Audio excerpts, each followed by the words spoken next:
চট্টগ্রামে বিবিসি সংবাদদাতার ক্যামেরায় যেভাবে ধরা পড়ল ভোটের আগেই পূর্ণ ব্যালট বাক্স। ৩০শে ডিসেম্বর ২০১৮, সময় সকাল ৭:১৫ থেকে ৭:৪০।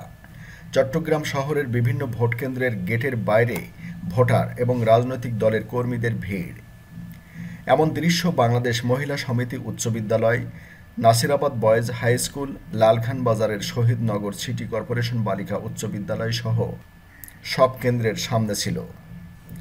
সকাল সকাল ভোট দিয়ে বাড়ি যাবেন, লম্বা লাইনে দাঁড়াতে হবে না, অথবা প্রাতঃভ্রমণে বের হয়েছেন, ভোট দিয়ে একবারে বাসায় যাবেন, এই ভেবে চট্টগ্রামের অনেক কেন্দ্রে ভোট গ্রহণ শুরুর আগেই ভোটাররা জড়ো হয়েছেন।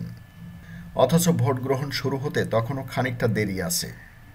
শহীদনগর স্কুলের ঘটনা ধরা পড়ে যেভাবে। সকাল ৭:৫২ দিকে আমি লালখান বাজার এলাকায় যাই।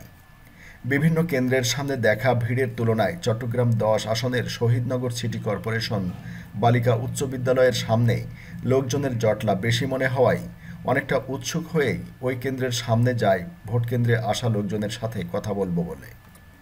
যেহেতু এখনও ভোট গ্রহণ শুরু হয়নি, তাই ক্যামেরা, ট্রাইপড মাইক্রোফোন এসব গাড়িতে রেখে শুধু মোবাইল ফোন হাতে নিয়ে বের হই। গলায় নির্বাচন কমিশন থেকে দেওয়া আমার পরিচয়পত্রটিও ছিল, যা দেখিয়ে আমি ভোট কেন্দ্রের ভেতরে সংবাদ গ্রহণের জন্য যেতে পারি।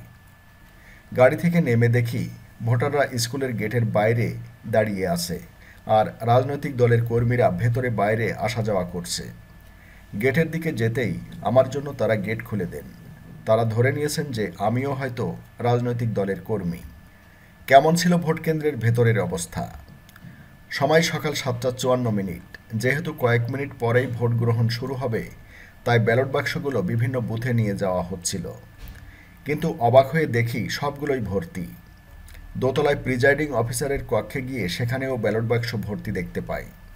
হাতে মোবাইল ফোন ছিল, আর নির্বাচন কমিশনের নীতিমালা অনুযায়ী নির্দিষ্ট কিছু জায়গা এবং মুহূর্ত ছাড়া সংবাদ সংগ্রহের জন্য ছবি তোলা বা ভিডিও ধারণ করা যাবে না, তাই বিবিসির জন্য মোবাইল ফোনেই ছবি ও ভিডিও ধারণ করি। পরে এ ব্যাপারে ওই ভোট কেন্দ্রের প্রিজাইডিং অফিসারের কাছে জানতে চাই যে ভোটের আগে ব্যালট বাক্স ভর্তি কেন। তবে তিনি এ ব্যাপারে কোনো কথা বলতে পারবেন না বলে জানান। এমনকি কিভাবে এসব ব্যালট বাক্স ভর্তি হলো তাও তিনি জানেন না বলে জানান। ওই সময় কেন্দ্রের ভেতরে থাকা রাজনৈতিক দলের কর্মীরা বুঝতে পারেন যে তারা কোনো রাজনৈতিক কর্মীকে নয়, বরং না জেনে বিবিসির একজন সংবাদদাতাকে তাদের কর্মী ভেবে কেন্দ্রে প্রবেশ করতে দিয়েছেন। এরপরই তারা আমাকে কেন্দ্র থেকে বের হয়ে যেতে বলেন। সংবাদটি প্রচারের পর বেলা ৩টা নাগাদ ওই কেন্দ্রের ভোট গ্রহণ বাতিল বলে ঘোষণা করে নির্বাচন কমিশন। এ বিষয়ে রিটার্নিং কর্মকর্তার অফিসে যোগাযোগ করা হলে তিনি জানান, বিবিসির সংবাদ প্রচারের পর তারা এই ব্যবস্থা নেন।